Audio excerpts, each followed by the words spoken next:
साथियों, पिछले भाग में हमने कहा था कि हम अगले भाग में आल्हा उदल के जन्म की कहानी जानेंगे, लेकिन मुझे ऐसा लगा कि आल्हा उदल के जन्म की कहानी से पहले आल्हा उदल की कहानी के जो मेन पात्र हैं उनके बारे में समझ लेना चाहिए। और अगर आप उन पात्रों के बारे में समझ लेंगे तो आपको यह कहानी समझने में और भी सरल होगा और कहानी अच्छे से समझ में भी आएगी। उसके बाद आल्हा उदल की कहानी पर बढ़ते रहेंगे। तो आगे बढ़े इससे पहले अगर आप हमारे चैनल पर पहली बार आए हैं तो चैनल को सब्सक्राइब करें, बेल आइकन को प्रेस करें, वीडियो को लाइक करें और ज़्यादा से ज़्यादा शेयर करें। अब आते हैं कहानी पर।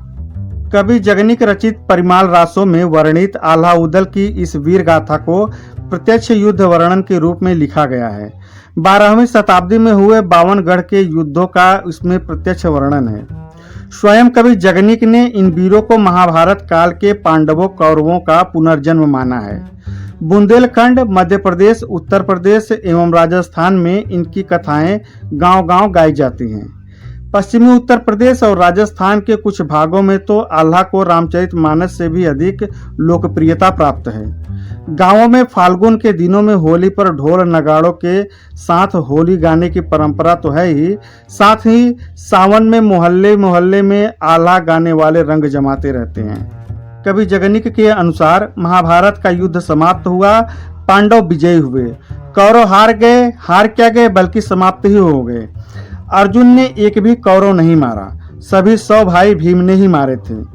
युधिष्ठिर तो लड़े पर किसी महत्वपूर्ण वीर को मार नहीं सके। अतः पांडवों ने श्री कृष्ण से कहा, भगवान युद्ध तो हम आपकी कृपा से ही जीत गए, परंतु हमारे युद्ध की प्यास तृप्त नहीं हुई है, लड़ने की प्रबल इच्छा मन में बची रह गई है।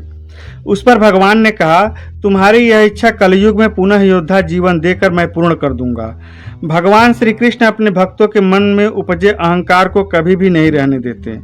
अहंकार मिटाने के लिए कोई न कोई लीला रच ही देते हैं। उन्होंने सोचा, कलयुग में उन्हें लड़ने का पूरा अवसर देता हूं और हारने का भी अनुभव करवाता हूं।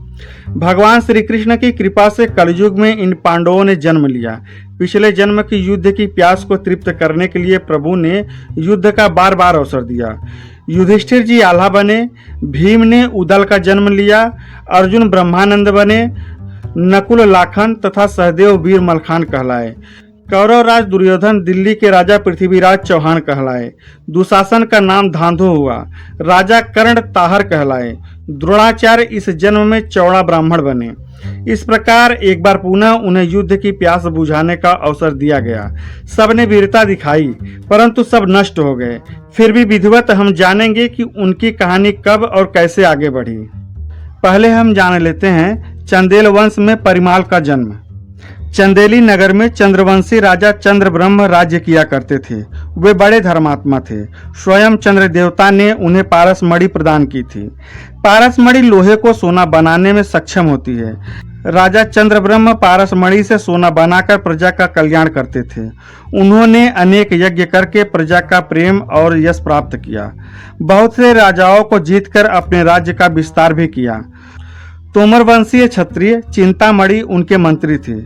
चंद्र ब्रह्म के वंश में ही सूर्य ब्रह्म भी हुए, जिन्होंने सूर्य कुंड बनवाया। इसी वंश में कीर्ति ब्रह्म भी हुए, जिन्होंने कीर्ति सागर झील बनवाई। इन्हीं कीर्ति ब्रह्म के पुत्र परिमाल हुए। राजा परिमल ने भी यज्ञ किए तथा ब्राह्मणों को पर्याप्त दान दिए। कालांतर में अपने गुरु अमरनाथ के आदेश पर अपनी तलवार को सागर में धोकर फिर कभी न शस्त्र उठाने की शपथ ली।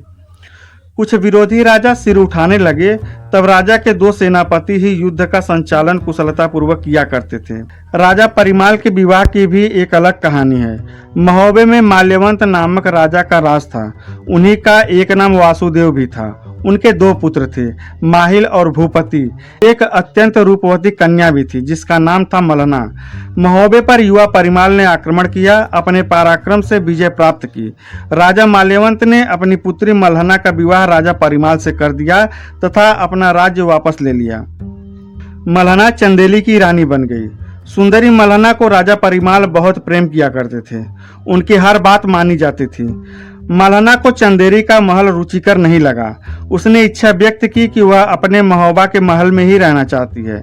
अतः परिमाल ने अपने ससुर और सालों को महोबे से उरई के महल में जाने का आदेश दिया। परमाल और रानी मल्हना महोबा में आ गए।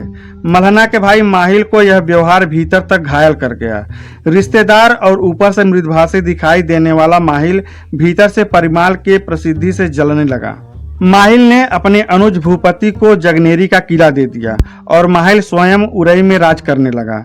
उस समय में माहिल और भूपति राजा परिमाल की अनुमति से ही सब कार्य किया करते थे, परंतु माहिल भीतर से सदैव बहन के परिवार से ईर्ष्या रखता था। राजा परिमाल जान गए थे कि माहिल का चुगली करने का स्वभाव है, अतः वे माहिल के बातों पर अधिक ध्यान नहीं देते थे। माहिल अवसर पाकर अहित करने का कोई अवसर नहीं छोड़ता था। भूपति को जगनेरी दुर्ग का राजा बनाया गया था, अतः उसका नाम जगनिक भी पड़ गया। जगनिक वीर तो था ही, कवि भी था। वह युद्ध में साथ रहकर अपनी कविता से सैनिकों का उत्साह वर्धन किया करता था। राजा परिमाल तथा आल्हा उदल की वीरता का मूल वर्णन परिमाल रासों में मिलता है। तो साथियों, वीडियो को ज्यादा लंबा नहीं करते हैं, आज बस इतना ही। इसके बाद की कहानी अगले भाग में जानेंगे, तो आप हमारे साथ ऐसे ही बने रहें। चैनल को सब्सक्राइब करें, वीडियो को लाइक करें और ज़्यादा से ज़्यादा शेयर करें। धन्यवाद। जय हिंद।